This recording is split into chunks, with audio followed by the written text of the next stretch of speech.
Disco Elysium is a unique sort of role-playing game in that it doesn't play like other typical sorts of RPGs. With a gameplay system based around a much more abstract set of social skills, no combat whatsoever, and a fictional setting that bears many similarities to reality but which is ultimately a little strange, it might not be the easiest game to understand right away. From the moment you click New Game and are greeted with strange voices talking to you about bizarre nonsense over a black screen, it's going to be an unusual experience that will take some time to fully comprehend. In this game, you play as a detective waking up with a massive hangover and no memory of yourself or even the basic details of the world around you. But you quickly come to realize that you were sent here to solve a murder investigation, and thus your main quest is to find out who done it, and along the way, also discover more about your past while giving yourself a fresh start to a new life based on how you choose to roleplay your character. In truth, the game is not very difficult to get through, and its mechanisms, while very sophisticated in terms of their technical implementation, are relatively straightforward. It's not a game that really needs a beginner guide, in other words, and in fact, I would say the experience is best enjoyed by just going into it completely blind and learning everything as you go, since that helps you to identify with the main character who is equally clueless about literally everything at the start of the game. But all the same, there are some things that I think might be helpful to know if you're not sure about what to expect or if you're struggling with everything early on, which I wanted to highlight just as friendly pieces of advice. Now, as usual, whenever I make these sorts of guides, I don't want to spoil things by telling you exactly what to do in terms of pick these skills, go here and get this special item early, watch out for this NPC, etc., because I want to leave that room for you to discover things on your own as part of the journey. But here are some basic, spoiler-free tips that may help you get a better feel for the game and avoid certain pitfalls. Number 1. Understand how the attributes and skills work. At the start of the game, you'll have to pick a starting character sheet, be that choosing from one of the 3 pre-made ones or building your own.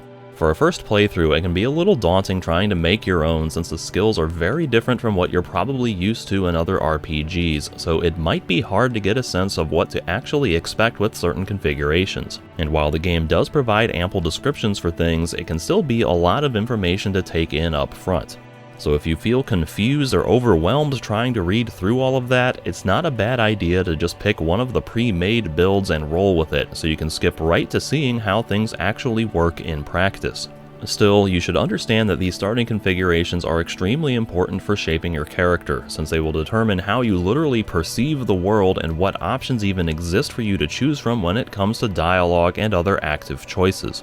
The game constantly runs passive checks against your skills, which present themselves as essentially voices in your head that chime in to shed new light on things. If a skill matches or exceeds the minimum requirement for a given check, then you'll get extra information to help inform your understanding of the situation, often with extra dialogue prompts for how you react to things or choose to resolve it. If a skill doesn't meet the minimum requirement, then those extra prompts just won't appear whatsoever, and you'll never know that they were even a possibility. A character with a high perception, for example, might notice something important that another character with low perception would completely miss.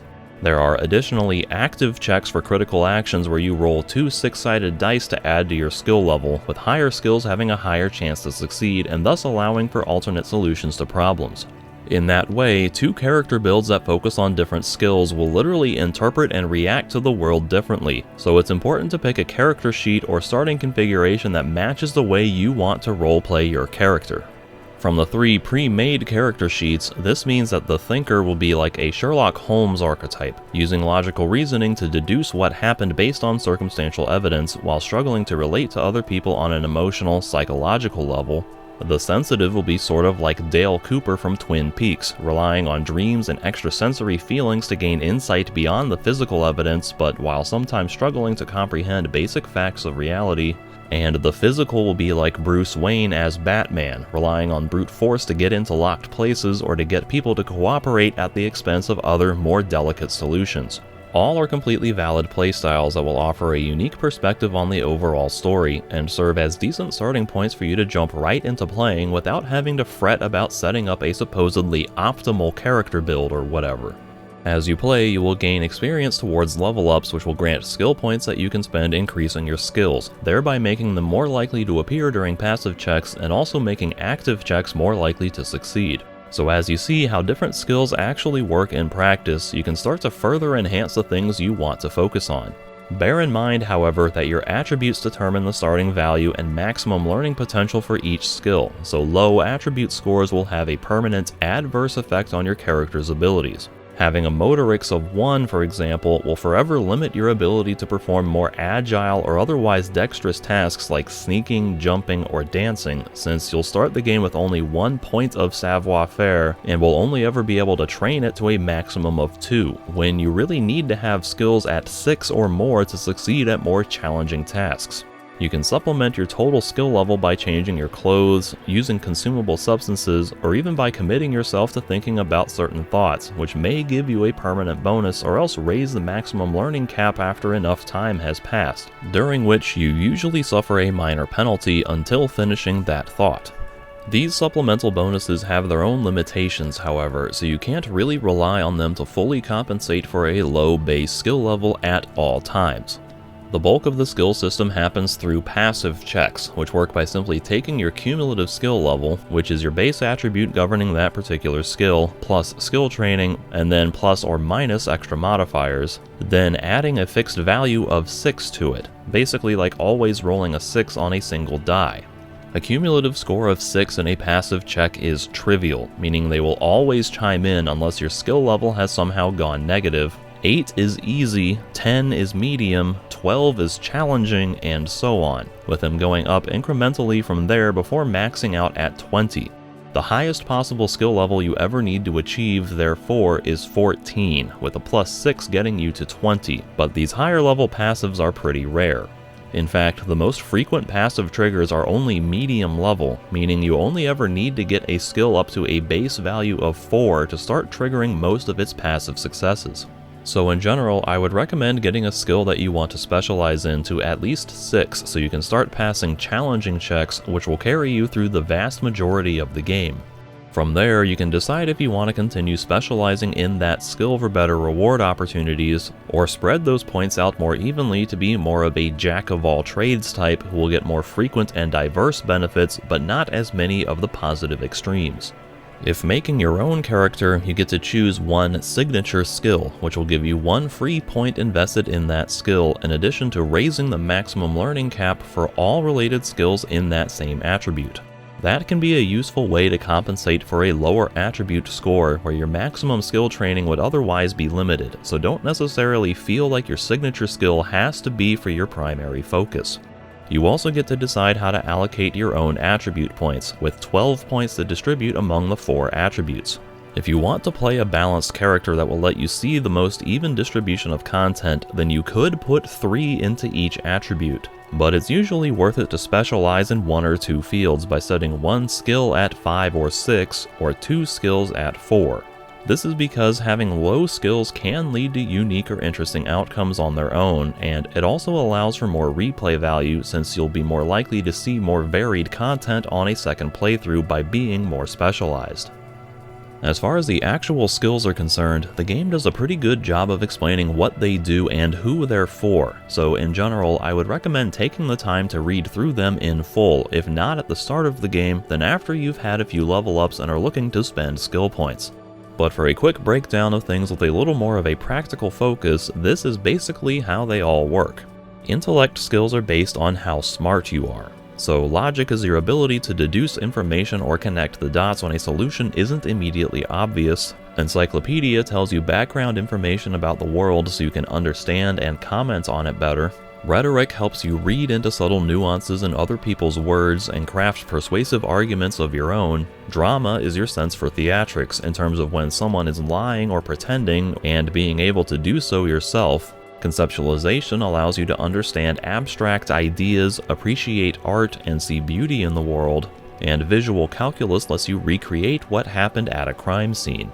Psyche skills are based on your understanding of the nature of people. So volition is your desire to avoid self-harm, with each point giving you 1 extra morale on your health bar. Inland empire is your ability to have and interpret dreams or premonitions. Empathy helps you to understand how others are feeling so that you can react accordingly. Authority allows you to pull rank or make people respect you because of your position of power.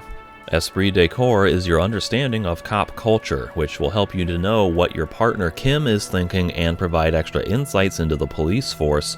And suggestion is sort of like a charm skill that will get people to do what you want because they like you. Physique skills are based on the physical traits of your body. So endurance is how much of a beating you can take and directly grants extra hit points to your health bar. Pain threshold is sort of like how much damage you can tolerate before it starts affecting you, both physically and mentally. Physical instrument helps you accomplish things through force, like punching someone or breaking open locks. Electrochemistry is like your pleasure center and helps with aspects that make you and others feel good, be that through sex or substances.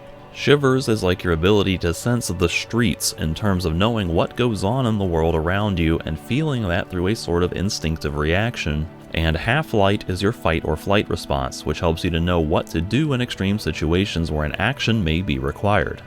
Finally, motoric skills relate to your fine motor control of your arms and legs.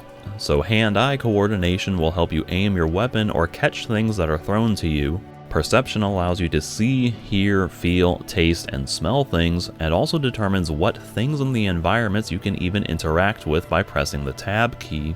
Reaction speed lets you react to things quickly, be that dodging something or even being quick on your tongue with a sharp rebuttal. Savoir-faire is basically how well you move, which could relate to sneaking, dancing, or jumping.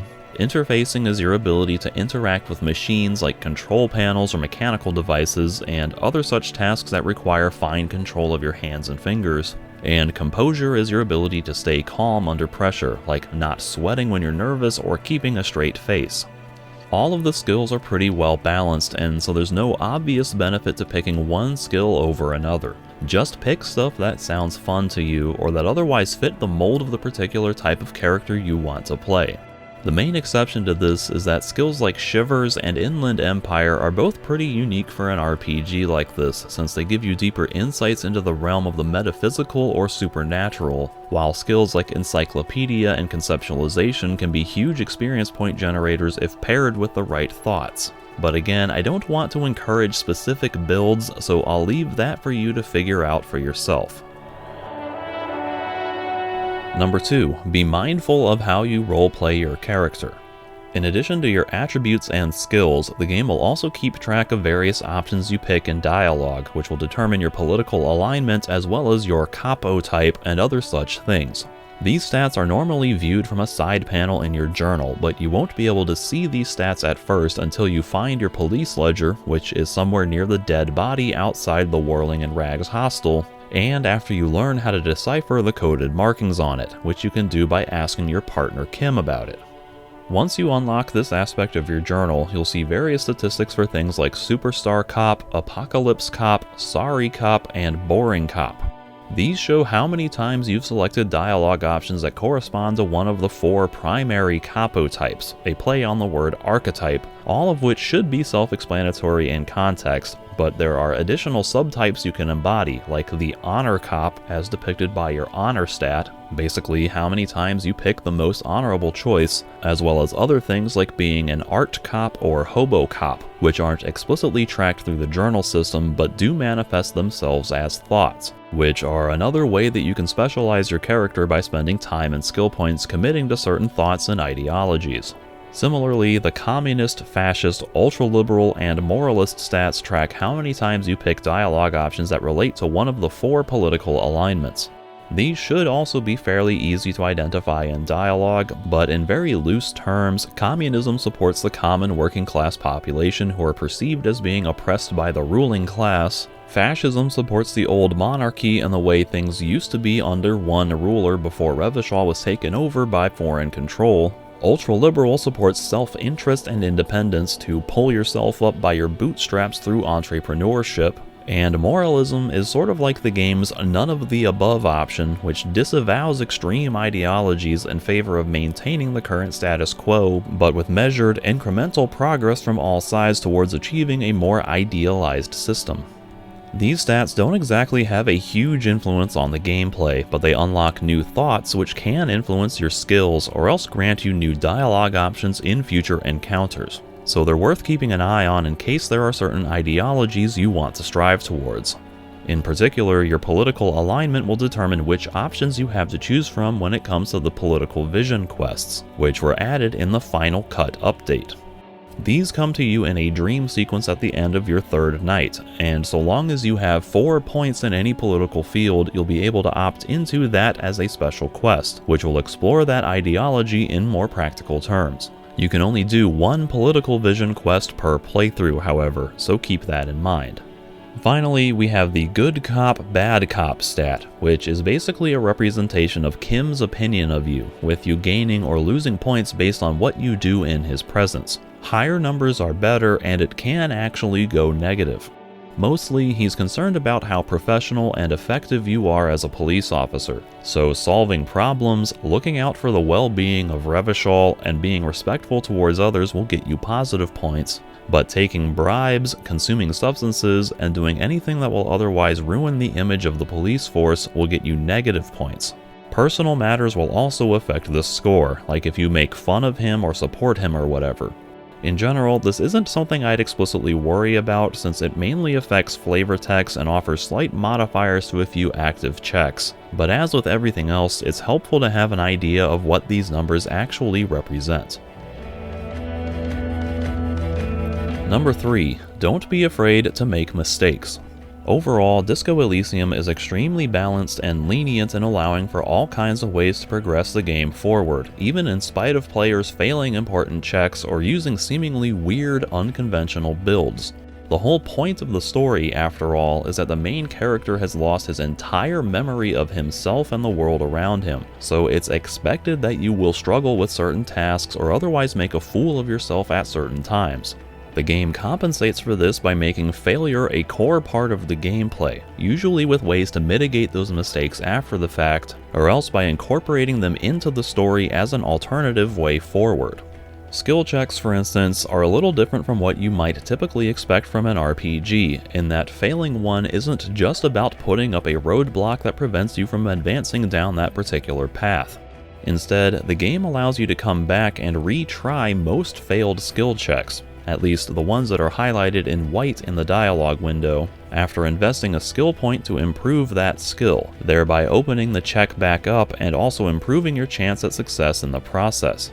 As a quick aside, it's therefore a good idea to hold on to a few spare skill points at all times so that you can instantly retry a failed check if need be.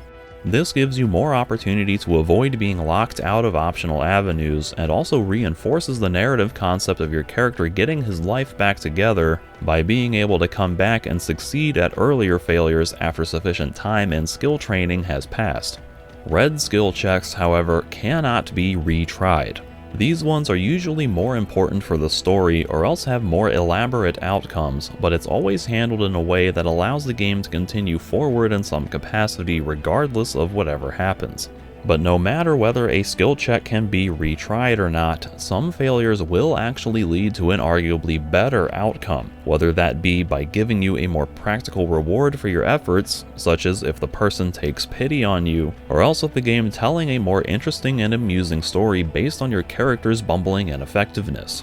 Sometimes they lead to the same end result as if you had succeeded, in many cases with your partner Kim stepping in to handle things for you, which can be nice for building your camaraderie with him. That's not to say that all failures will lead to satisfying end results, since some do wind up being anticlimactic and unfulfilling, where the game will just say, "No, that didn't work," with no further elaboration. So if you want to reload your save to try again, that's certainly an option, and no one is going to judge you for doing so in a single-player game. But the way that Disco handles failure makes embracing those failures a more unique and engaging prospect than in many other RPGs, so it's worth considering and trying to reel in any tendencies you might have to save scum for the best results.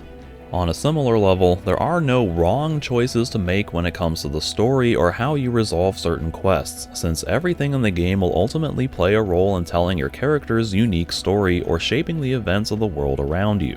The game is highly reactive and will change a lot of options in the future based on how you choose to roleplay your character. Witnessing these reactions unfold is a big part of what makes the story so engaging your first time through, so I would recommend not looking up solutions in advance and just trying to let the game play out as naturally as possible, doing whatever you feel is best for you and your character. The less you know about the story, the better it will be, in other words. Number 4. Be careful with your money for the first 2 days.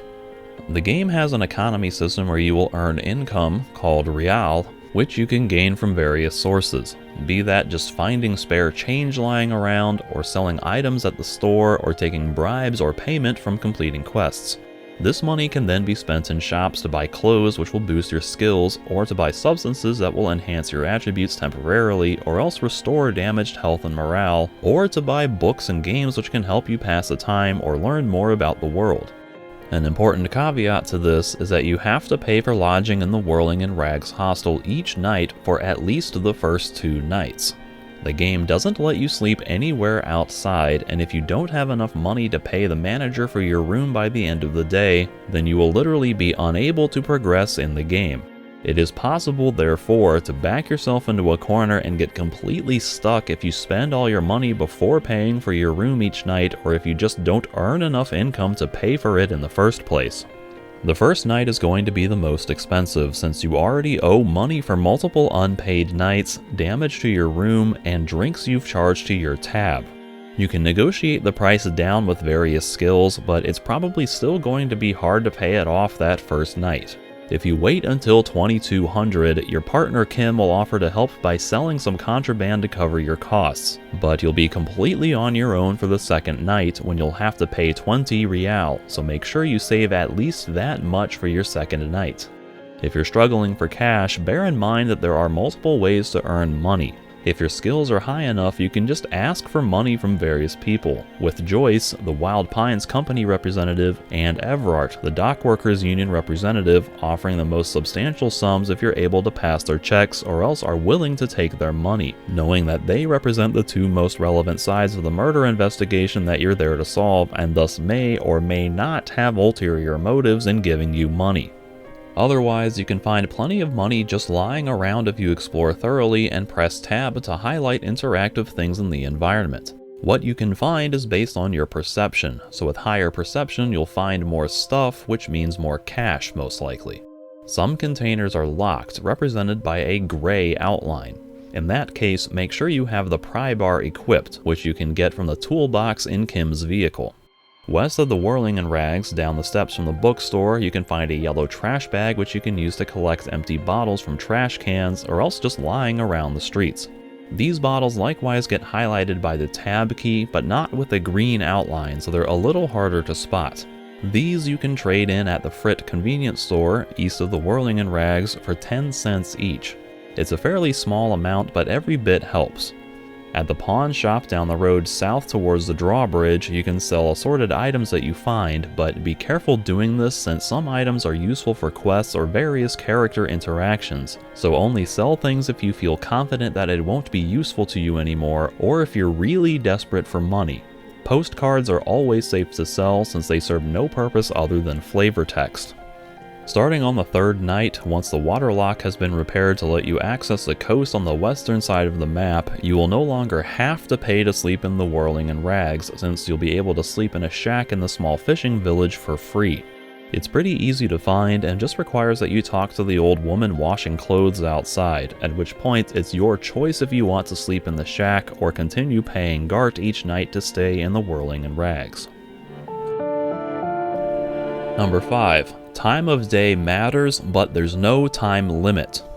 As you'll notice in the bottom corner of the screen, there is a tracker that measures the time of day and the number of days you've spent playing. This matters to some degree in terms of what services are available, since some shops will close late in the day and some tasks will require that you meet NPCs during certain windows of time. So you may find yourself in situations where you need to pass the time until the desired window, or wanting to complete certain objectives before it gets too late. Time does not pass in real time, however. It only passes while you're in the dialogue window when you're interacting with something, and even then it happens in set intervals based on how many lines of text you progress through, not the literal amount of time you spend there. so you can freely run around the map exploring and observing things in the environment without fear of wasting too much time. Time will stop at 2 a.m. however, in order to force you to go to sleep to advance the game to the next day, so you will have to sleep at some point. But you can also take advantage of this time stop to do other quests and tasks while the clock is stopped, so long as the things and people you might need are still available, since most NPCs will go to sleep around 2200. As far as the number of days passing is concerned, some bits of dialogue may imply that some critical event will happen if you don't solve the case in time, and Kim will constantly chime in to try to keep you focused on solving the case by questioning whether seemingly unrelated tasks are worth your time, as if there might be some consequence for getting too distracted. But there is no time limit and you will not be penalized for taking too long to solve the case. There are, in fact, a few important points of no return that will dramatically change things in the story and the overall world state, but these happen at set points in the main quest progression and are not tied to the amount of time you spend solving the case. There are even explicit warning messages about when crazy stuff is about to happen, so you can absolutely take your time being as thorough as you want and exploring and completing side content without having to worry about rushing things to avoid a bad outcome.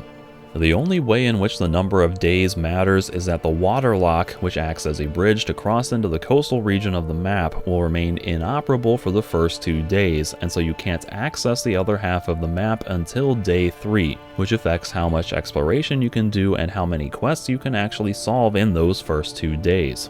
There is also one NPC who will become unavailable starting on day 5, so if you want to avoid missing out on critical interactions with him, then it might behoove you to make sure you fully exhaust your dialogue options with the 2 older gentlemen playing pétanque in the crater.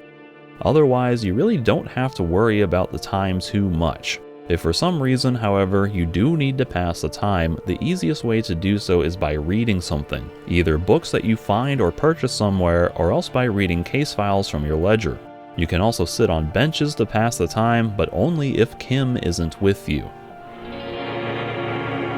Number 6. Explore everywhere and talk to everyone you see. This advice will be obvious to thorough completionists, seeing as you'll inevitably try to see and do everything you can in one playthrough, but for anyone who is apt to skip optional content or only focus on the main quest in these types of games, just bear in mind that there is a lot of benefit to be had from exploring everywhere and talking to everyone you see. At certain points in the main quest, you'll be expected to make some really difficult skill checks, but there are always things you can do to give yourself bonuses to those checks, usually by having explored elsewhere to uncover certain bits of dialogue, or else by completing optional side goals. Oftentimes, something that seems irrelevant to your main investigation will end up being relevant in some way later on, but it's rarely ever obvious in the moment when this will be the case, so the only way to ensure you'll get to see how everything ties together to get these helpful bonuses is just by trying to do as much as you can and seeing it all through to the end. Likewise, the game tends to hit you with a lot of vague objectives that present no clear lead on how to solve them, sometimes even explicitly stating as much in your journal. So if something seems really difficult to solve, or you have no idea how to move forward with a particular objective, just put it aside for the moment and go off looking for other opportunities elsewhere, since solutions will inevitably present themselves as you explore and make connections. The world is actually very finely crafted, with it being set in a relatively small area and featuring only so many NPCs to interact with, where everything feels like it's meant to be there as part of a cohesive whole, so it's not like it's an overwhelmingly complex or convoluted game to get through. And I think you'll therefore have a better time by getting a full, comprehensive experience and seeing how everything connects to each other. But of course, none of the side content is strictly mandatory, so you're usually free to skip whatever doesn't really interest you. Number 7. Save often and always have healing items handy. While I don't necessarily recommend manipulating save states to get the best results, unless that's really how you want to play, it's still a good idea to save frequently and maybe also in different slots, because you can die quite easily in very unexpected situations. This is a game where you can die from sitting in an uncomfortable chair, or from saying something stupid that embarrasses you if you don't have high enough stats to avoid taking damage in those situations and don't have enough healing supplies on you to recover from that damage. In Disco, you have two separate health tracks to manage, a normal red one for physical health and a blue one for mental health, also known as your morale. Skills like Endurance and Volition determine how many hit points you have in each pool, which determines how much damage you can sustain before going critical, at which point you have to take medicine to prevent a fatal heart attack. Medicine can be found just lying around through ordinary exploration, but you can also buy it from the Frit convenience store east of the Whirling Rags. Buying 3 at a time of either type is cheaper than buying them individually, so do that if you can afford it, and again, making sure to be careful not to spend too much money if it's your first or second night.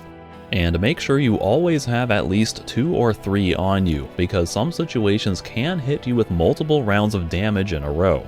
Note that taking damage to either of your 2 health bars will temporarily lower your endurance and volition as well, which can impact your chances to succeed at passive skill checks, which can be extra incentive to keep plenty of healing items handy.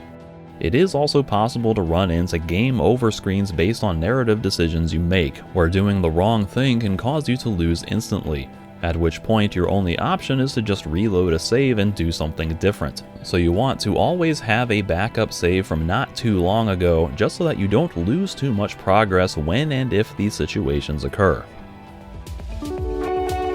And that's all I have for this beginner's guide to Disco Elysium. I'm sure there are plenty of other valuable tips and pieces of advice that I've forgotten or took for granted and didn't think to include in this video, so if anyone has other suggestions they'd like to add, feel free to mention them in the comments to provide extra assistance for new players seeking out this kind of advice. I'll be sure to add a comment for any more that come to mind, so be sure to check below for extra tips and clarifications just in general. If anyone has further questions, feel free to ask in the comments and I or someone else can hopefully answer them for you. And if you've enjoyed this video, then please be sure to like, comment, and subscribe while you're down there. Engagement like that really helps me out, and I would greatly appreciate it. Thank you.